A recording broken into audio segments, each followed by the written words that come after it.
이번에도 또 황당한 사건 사고 소식입니다. 낳지도 않은 아이를 태어났다고 허위 출생 신고를 해서요.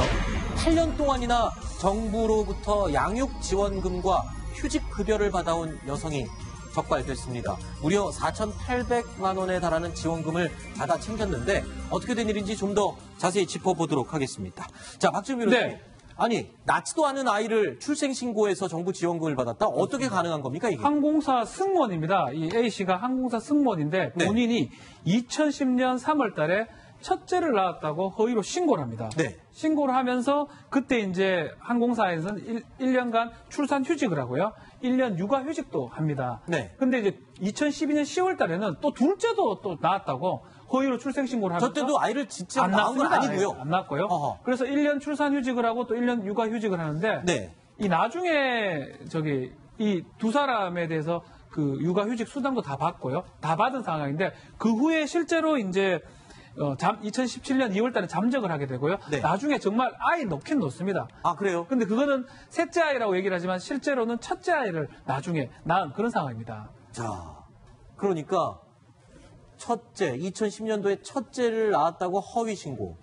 2년 후에 또 둘째를 낳았다고 허위 신고. 2016년도에는 회사를 휴직하고 실제로 아이를 낳았지만 실제로 첫째인데 네.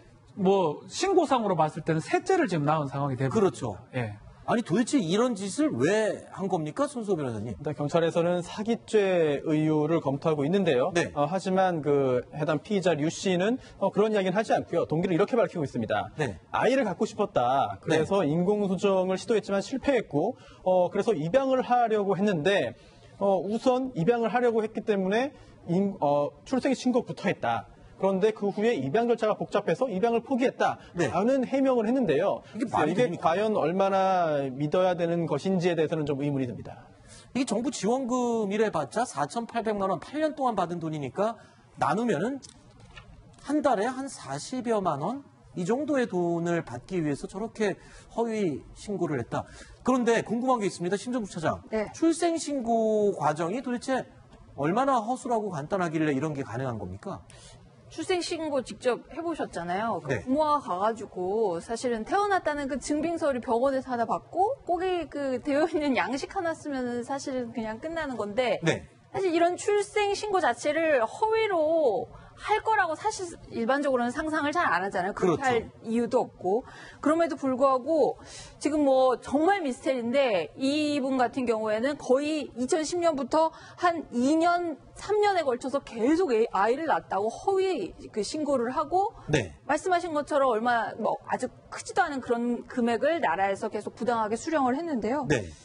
좀 뭐랄까요? 하여튼 경찰이 철저하게 그 법행 동기 같은 부분들은 좀 챙겨야 되는데 6월에 출산을 했다고 그러거든요. 네. 진짜 첫째 아이를 6월에 아이를 낳아서 지금 2개월밖에 안 돼서 갓난아기가 있을 텐데 뭐 어떤 식으로 수사가 이루어질지 좀 뭐 의문입니다. 정말 미스테리한 게 네. 정말 본인이 너무 원해가지고 뭐 인공수정을 해가지고 안 되면 입양이라도 하려고 하다가 한 명은 이것도 해서는 안 되지만 네. 출생신고 지금 허점이 많습니다. 네. 집에서 나왔다고 조산사 증명 떼가면 인후 보증이면 떼가면 다 내주거든요. 출생신고가.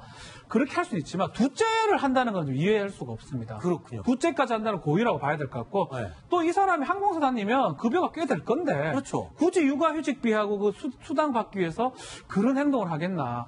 여러 가지 좀 의문스러운 점이 많거든요. 또 이상한 게 있어요. 그러니까 경찰에서 전 남편까지 조사하는 그런 상황입니다. 그러니까 손수호 변호사님. 네. 그럼 남편도 있는 분이었는데 이 사람이 남편은 그럼 이 사실을 전혀 모를 리 없지 않습니까? 지금 아이를 낳지도 않았는데 아이를 둘이나 있다라고 했다라면. 그렇죠. 작년 11월에 이제 서류상 셋째를 가졌다고 이제 회사에 출산 휴가 신청을 했습니다. 네. 그리고 그 후에 올해 2월이죠. 올해 2월에 이 부부가 이혼을 합니다.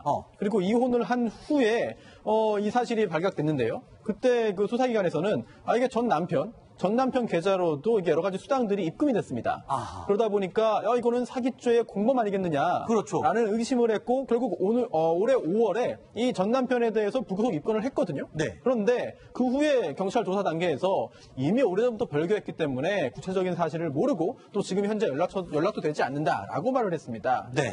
경찰이 확인해 보니까 실제로 그 둘 사이에서는 연락이 끊긴 지가 오래였거든요. 네. 그래서 결국 류 씨의 그런 행방을 찾는 게 점점 더욱더 어려운 상황이었죠. 네. 자, 그래서 이 여성이 허위 출생 신고로 받아낸 보조금들 도대체 얼마 정도인지 저희가 표로 한번 정리를 한번 해봤습니다. 보시죠.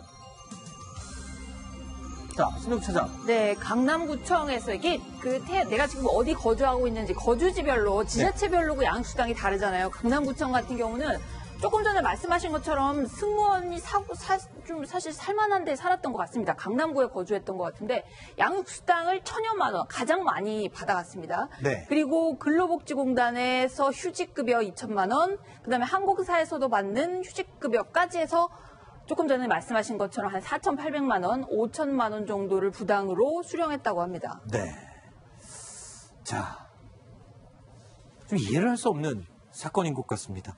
그렇다면 이 허위 출생 신고 막을 방법은 있습니까? 이거 좀 해야 되는 거 아닙니까? 법 개정이 필요합니다. 지금 이제 어떻게 돼 있냐면 병원에서 의사가 출산했다는 증명서하고 네. 증인 한 명의 그것만 가져가면 되거든요. 네. 근데 집에서 이제 만약에 낳았다고 그런 경우 잘 없지만 집에서 낳았다고 그러면 정말 증인만 있으면 됩니다. 네. 증인도 뭐 남편이면 남편이고 아니면 일반인도 가능하기 때문에 사실 이 어떤 법의 어떤 허점을 이용한 게 아닌가. 네. 그렇지만 그래도 이해가 안 되는 게 그럼 결국은 좀 놀면서 이 수당 받아 먹고 싶어서 했다. 이게밖에 이해가 안 되는데 그렇죠. 그런 부분도 사실은 쉽게 납득은 안 가는 그런 상황입니다. 자, 앞으로는 갓난 아이를 업고 가서 이렇게 확인을 해주고 신고를 해야 되는 게 아닌가 그렇죠.